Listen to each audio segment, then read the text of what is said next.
ಈಗ ಪ್ರಶ್ನೆ ಏನು ಇಲ್ಲ ಪ್ರಶ್ನೆ ಅಧ್ಯಕ್ಷರೇ ನಂದು ಬರೋಣನೆ ಯಾಕೆ ತಾವು ಸ್ವಲ್ಪ ಗಂಭೀರವಾಗಿ ಮೇಲೆ ಕೂತ್ರೆ ಪ್ರಶ್ನೆ ಬರಲಿ ಓಕೆ ಅನ್ಕೋತ ಕೂತ್ರೆ ನಾವು ಓಕೆ ಟಾಟಾ ಬಾಯ್ ಬಾಯ್ ಅನ್ಬೇಕಾಗ್ತದೆ. ಸ್ವಲ್ಪ ನನಗೆ ಸಮಯ ಕೊಡ್ರಿ. ನಾವು ಯಾಕಂದ್ರೆ ಅಷ್ಟು ವಿದ್ಯಾವಂತರಲ್ಲ, ಮುಗಿಬೇಕಲ್ಲ. ಯಾಕಂದ್ರೆ ಪ್ರಶ್ನೆ ಕೇಳಿ. ಈಗ ಕೊಡೋರಿಗೆ 20-25 ಮಿನಿಟ್ ನೀವು ಆ ಕಡೆ ನೋಡುವುದಿಲ್ಲ ಸಹಿತ. ಯಾರಿಗೆ ನೀವೇ ತಿಳ್ಕೊಬೇಕು ಅಟ್ಟೆ, ನಾವ್ ಹೇಳುವುದಿಲ್ಲ. ಯಾಕಂದ್ರೆ ಅಧ್ಯಕ್ಷರೇ ಇಲ್ಲಿ ನೋಡಿ, ಕಾಲೇಜು ಶಿಕ್ಷಣ ಇಲಾಖೆನಲ್ಲಿ ಎಷ್ಟು ಖಾಲಿ ಅದ ಹುದ್ದೆ, ನಿರ್ದೇಶಕರ ಡೈರೆಕ್ಟರೇಟ್ ಆಫೀಸ್ನಲ್ಲಿ ನಿರ್ದೇಶಕರ ಹುದ್ದೆ ಖಾಲಿ, ಅಲ್ಲಿದೆ ಒಂದು ಹೆಚ್ಚುವರಿ ನಿರ್ದೇಶಕರು, ಜಂಟಿ ನಿರ್ದೇಶಕರು ಒಂದು ಖಾಲಿ, ಜಂಟಿ ನಿರ್ದೇಶಕರು ಒಂದು ಖಾಲಿ.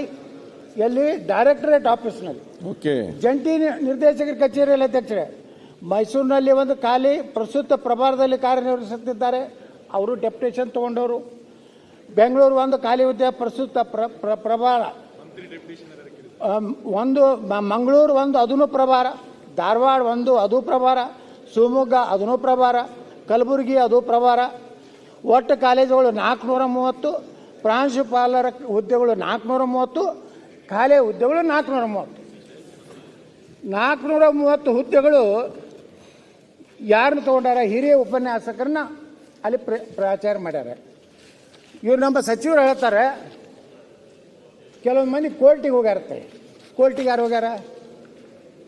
ಯಾರು ಈಗೇನು ಡೆಪ್ಯುಟೇಷನ್ ಮ್ಯಾಗ ಪ್ರಿನ್ಸಿಪಾಲ್ ಅದಾರಲ್ಲ ಅಧ್ಯಕ್ಷರೇ, ಅವರು 10 ವರ್ಷ ಆಯಿತು ಆ ಡೆಪ್ಯುಟೇಷನ್ ಇದ್ದಾರೆ. ಅವ್ರೇನು ಮಾಡಿದ್ರು? ಇವ್ರು ಕರೆದಂಥ ಎಕ್ಸಾಮಿನೇಷನ್ದಲ್ಲಿ ಪಾಸ್ ಆಗಲಿಲ್ಲ, ಕೋರ್ಟಿನಿಂದ ಹೋಗಿ ಸ್ಟೇ ತೊಗೊಂಡು ಬಂದ್ಬಿಟ್ರು. ಅವರೇ ಯಾರು ಅಂದರೆ ಅಧ್ಯಕ್ಷರೇ, ಈ ರೀತಿ ಒಂದು ಸರ್ಕಾರ ಅವರೇ ಸುತ್ತೋಲೆ ಹೊಡಿಸ್ತಾರೆ. ಇವತ್ತೇನು ಸುತ್ತೋಲೆ ಅಲ್ಪಸಂಖ್ಯಾತ ನಿರ್ದೇಶನಾಲಯ ಏನಂತೇಳಿ, ಅಲ್ಪಸಂಖ್ಯಾತರ ಇಲಾಖೆ ಆಡಳಿತಾತ್ಮಕ ಹುದ್ದೆಗಳಿಗೆ ಮತ್ತು ಇತರೆ ಉದ್ದೇಶಗಳಿಗೆ ಬೋಧಕ ಸಿಬ್ಬಂದಿಗಳನ್ನು ಬಳಸಿಕೊಳ್ಳದಿರುವ ಕುರಿತು ಮೇಲ್ಕಂಡ ವಿಷಯಕ್ಕೆ ಸಂಬಂಧಿಸಿದಂತೆ ಅಲ್ಪಸಂಖ್ಯಾತರ ಕಲ್ಯಾಣ ಇಲಾಖೆಗೆ ಸಂಬಂಧಿಸಿದಂತೆ ಯಾವುದೇ ಕಾರಣಕ್ಕೂ ಬೋಧಕ ಸಂಬಂಧಿಗಳನ್ನು ಬೋಧನೆಯನ್ನು ಹೊರತುಪಡಿಸಿ ಬೇರೆ ಯಾವುದೇ ಹುದ್ದೆಗಳಿಗೆ ನಿಯೋಜಿಸತಕ್ಕದ್ದಲ್ಲ.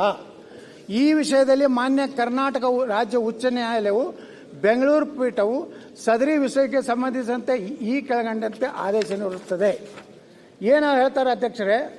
ಅವ್ರು ಹೇಳ್ತಾರೆ, ಡೈರೆಕ್ಟರ್ ಅಲ್ಪಸಂಖ್ಯಾತ ನಿರ್ದೇಶನದವರು ಇವ್ರನ್ನ ಯಾರನ್ನೂ ತಗೋಬೇಡ್ರಿ ಅಂದಾಗೂ ಸಹಿತ ಇವತ್ತು ಅಧ್ಯಕ್ಷರೇ ಸರ್ಕಾರ ಇನ್ನೊಂದು ಹೇಳ್ತದೆ, ಸಂವಿಧಾನ ಬಗ್ಗೆ ಭಾಳ ಮಾತಾಡ್ತಾರೆ. ನಮ್ಮ ಇಲ್ಲಿ ಇವರೇ ಸುತ್ತಲೇ ತೆಗಿತಾರೆ ಅಧಿಕಾರಿಗಳು. ಯಾರು?